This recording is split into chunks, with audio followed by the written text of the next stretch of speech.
আর কোনো প্রশ্ন রাখেন, আমি প্রশ্নের উত্তর দেওয়া শুরু করি যেগুলো আমাদের কাছে আছে। বিসমিল্লাহ। প্রথম প্রশ্ন, একজন স্বামী তার স্ত্রীকে যদি বোন বলে সম্বোধন করে ডাকে এবং স্ত্রী স্বামীকে ভাই বলে সম্বোধন করে, তাহলে শরীয়তের হুকুম কি? দেখুন, আবেগের আতিশয্যে কত কাজে যে আমরা করি। ডাকার জন্য স্বামী আর কিছু খুঁজে পাই নাই, স্ত্রী আর কিছু খুঁজে পাই নাই, ভাই বোন ডাকাডাকি শুরু করছে, এটা উচিত না, এটা নাজায়েজ।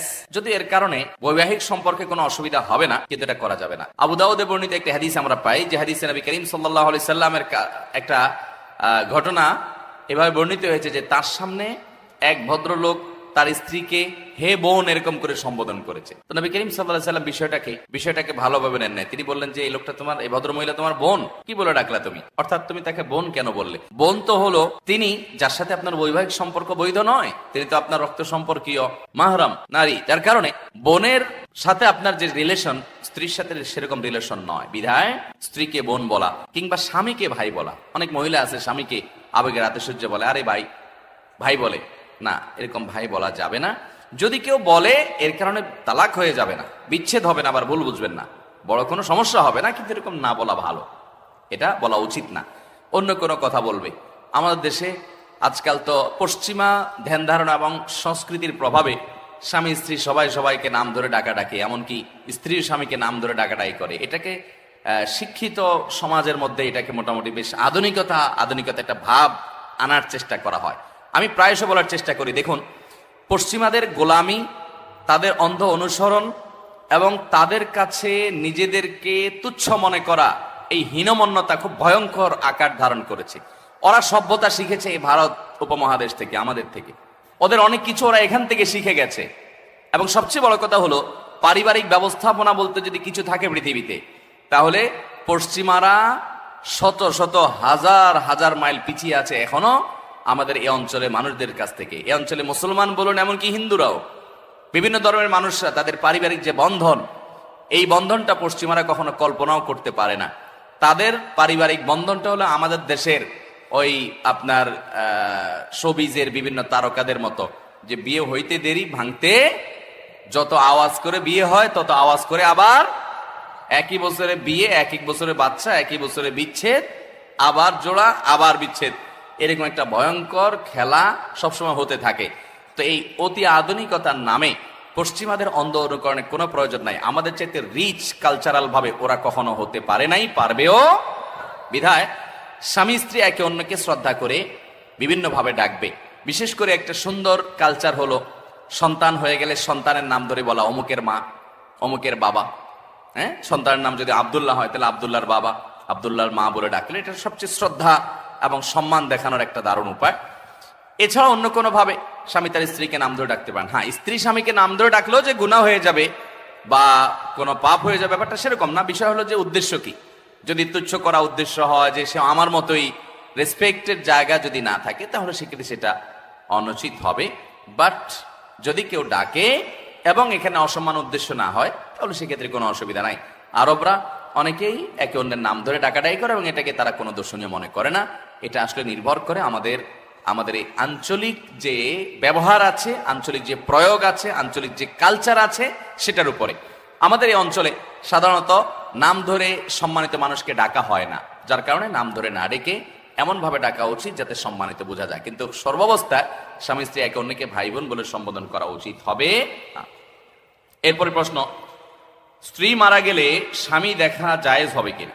জি, স্ত্রী মারা গেলে স্বামী অবশ্যই তার স্ত্রীকে দেখতে পারবেন, স্ত্রীর লাশ দেখতে পারবেন। এটা নাজায়েজ বা গুনাহ হবে না, গুনাহ হওয়ার কোনো কারণ নাই। মহিলাদের চাকরির টাকা সম্পূর্ণ পরিবারে ব্যয় করা কতটুকু জায়েজ? ইসলামের দৃষ্টিতে পর্দা মতো চাকরি করার পরও কি সেটা হারাম হবে?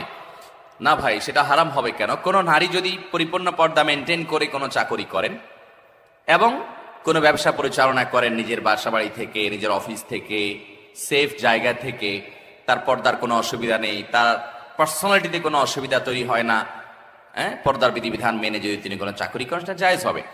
কিন্তু মহিলার চাকরির টাকা স্বামীর সংসারে খরচ করতে তিনি বাধ্য না। এটা একান্ত তার। স্বামীর সংসারের সকল খরচ খরচা এটা বহন করতে বাধ্য কে? স্বামী নিজে।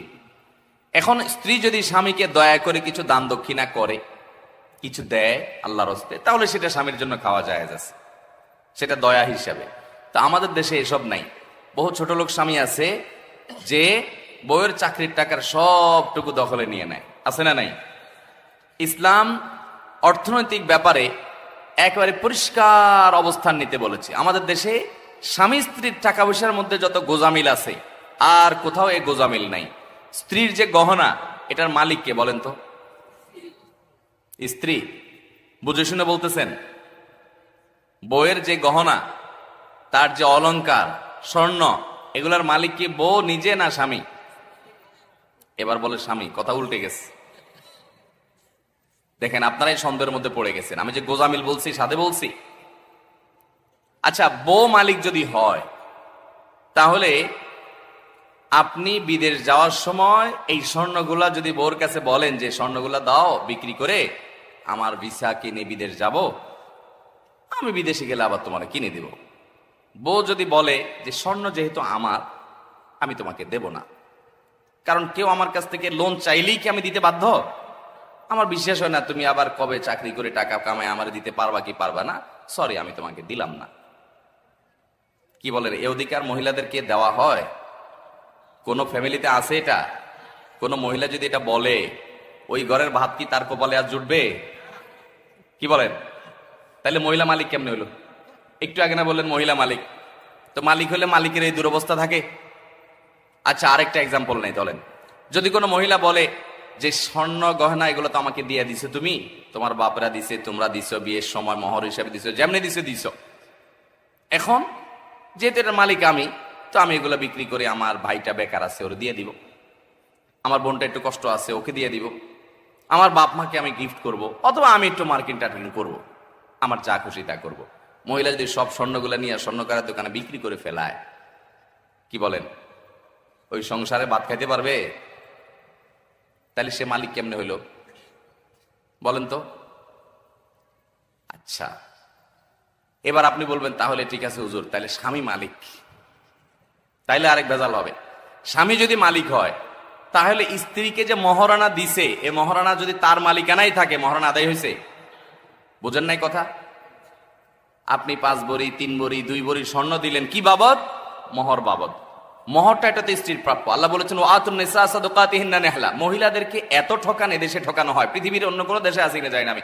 এদেশে অবশ্য ভারত বা অন্যান্য দেশের চেয়ে আমরা অনেক ভালো আছি, কিন্তু তারপরে আমরা এখন এজ এ মুসলমান আমরা অনেক পিছিয়ে আছি। পৃথিবীর অন্য কোনো মুসলমান দেশের সাথে তুলনা করলে আমরা এই জায়গায় খুব বাজে একটা জায়গায় আছি।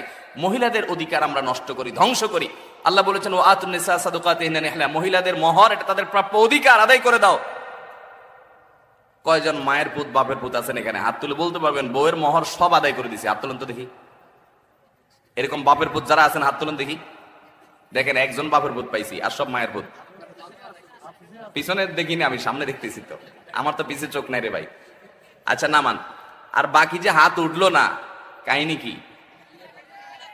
বিয়া করে নাই। আবিয়াত্তা কয়টা আছে? বিয়াত্তা নাই এর মধ্যে? এসব কি আবিয়াত্তা মাহফিল? এই যে সব বিয়েতে মানুষ হাত তুলছে, মহর দেন নাই কেন?